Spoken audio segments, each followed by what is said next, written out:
Hey guys, we've had a little break, but it's great to be back today. I put a community post on recently saying thank you for helping us to hit 13,000 subscribers. I hope you saw that, so thanks very much for that.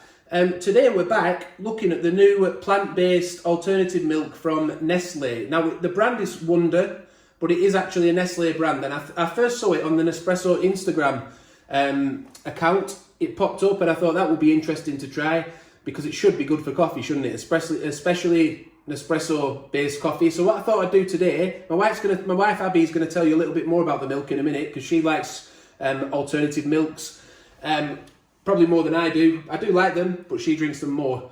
So I'm gonna try it in an Aeroccino, just in case you've got one of those. I'm also gonna try it in a Lattissima, and we're gonna try it in a Creatista. Now we've never done that before. We usually just do it in the Aeroccino or a barista maker, but we're gonna try it in all three today. So I'll let my wife tell you a little bit more about the milk anyway.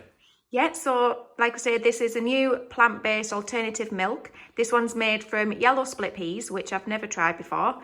So I'm really excited to see what this one tastes like. And we can see on the front there that it says it's carbon neutral and epic in everything. So let's see. If we can turn it to the right. So here, they're saying basically that this is a milk that can do absolutely everything.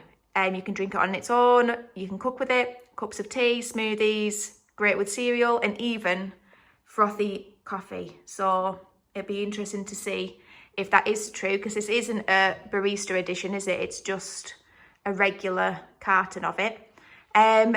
This is all of the good stuff that's in it. It's powered by pea protein, it's high in fibre and calcium, source of vitamins D, B2, B12, gluten-free, low in sugar and fat. And down here we've got that it's vegan as well. So it's supposed to tick every box. I just really hope that I do like it. Right, so we've shaken it well. I've put about 100 ml of it into the Aeroccino, so we'll see how this comes out.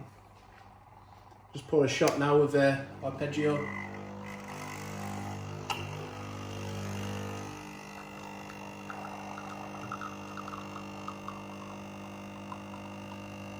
Have a quick look in the top there. It does seem to be getting a bit of froth going.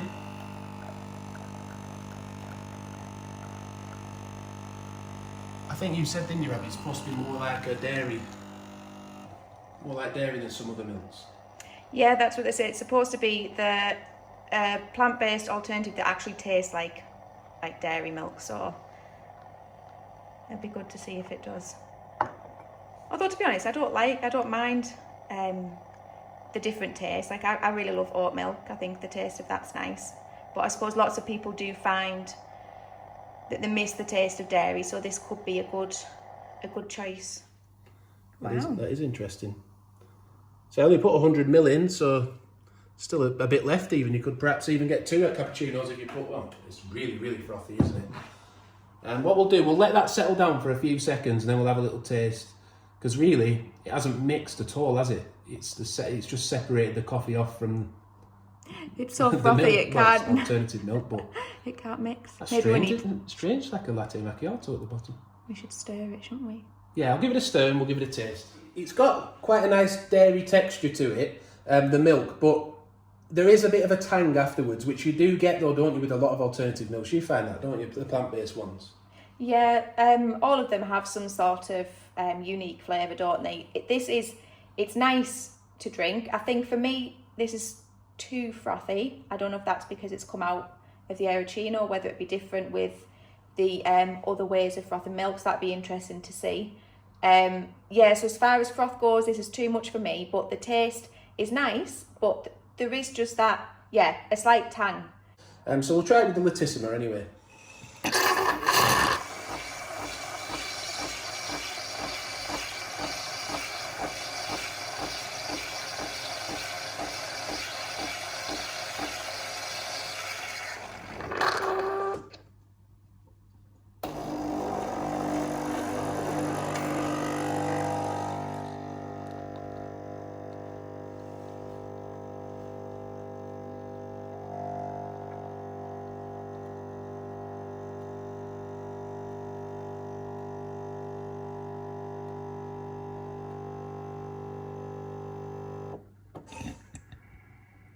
So I said it come out a little bit short.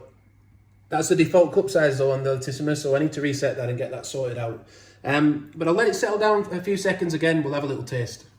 Yeah, so the froth level is definitely a lot more of a normal coffee level, isn't it, with the Lattissima. Having had a sip then, it's creamy to start with, it's nice, but it hits you with this tang that it just kind of takes away from the coffee flavour, I think.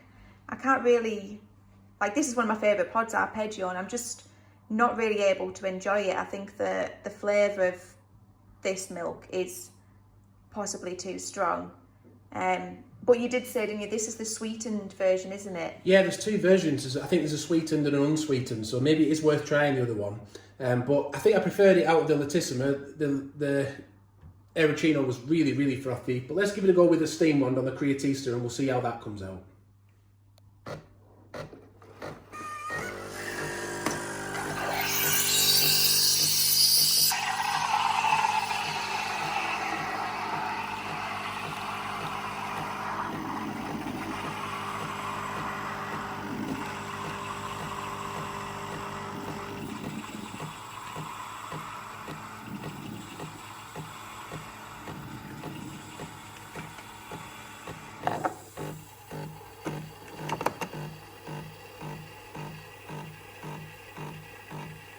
Again, there's a good level of froth coming there.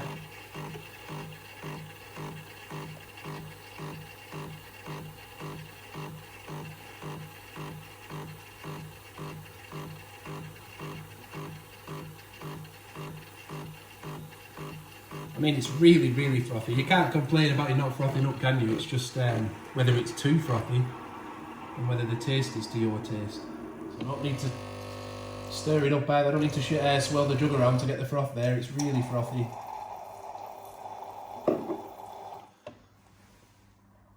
See, that seems to have mixed better, doesn't it, with the steam one and the Creatista? Yeah. That's much better. That's crazy, isn't it? What a difference a machine makes. And people ask me this question all the time in the comments, you know, is there any difference between the Aeroccino and the Creatista? Do they produce similar results or not? And the same with the Lattissima. That's actually why I set these machines up. This video actually came as an afterthought in the end because we remembered we had it in the fridge to review. But what a difference. It just shows the machines are different and they do produce different results. Yes, that was really interesting actually. I think the texture is really, really nice. It's come out with a really nice level of froth that, like you said, it definitely, you know, we can't complain about it not frothing up properly. But actually the taste is a lot more pleasant. It's just, we were just saying, weren't we, the aftertaste that we've been getting from the other... It's not as prominent, is it? You know, it's not from the same as with the Aeroccino and the Lattissima. It's just kind of mellowed down a bit, really. I don't know whether it's to do with the mixing of the coffee. Yeah, so I do like plant-based alternative milks, and my favourite has always been oat milk. I know that's not to everybody's taste, but this is one that I would use again. There's plenty that I won't use. Would you use it for the Lattissima and the Aeroccino though? No. But you would for the Creatista. It's just mixed the milk, it's just mixed it. It's just mixed it better, hasn't it? I'm not sure. Yeah, it's strange how it's done that, but for the Creatista, I would be happy to use this.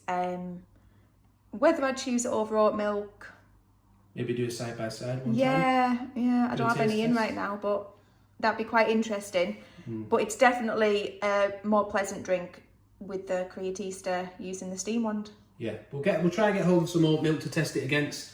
And also we bought the Mighty P, but I realised I didn't buy the Barista edition. So I'm going to look out for that as well. Maybe we can do a versus video for that. Lots coming up. We're not just about alternative milks. Obviously, you see all the machines. We've got machine videos to come. Lots coming up on the channel. We've had a bit of a break, but it's glad to be back. And we hope you haven't all disappeared, all our subscribers. But we spent all lockdown making videos. We just needed a bit of a break. But thanks for watching, and bye for now.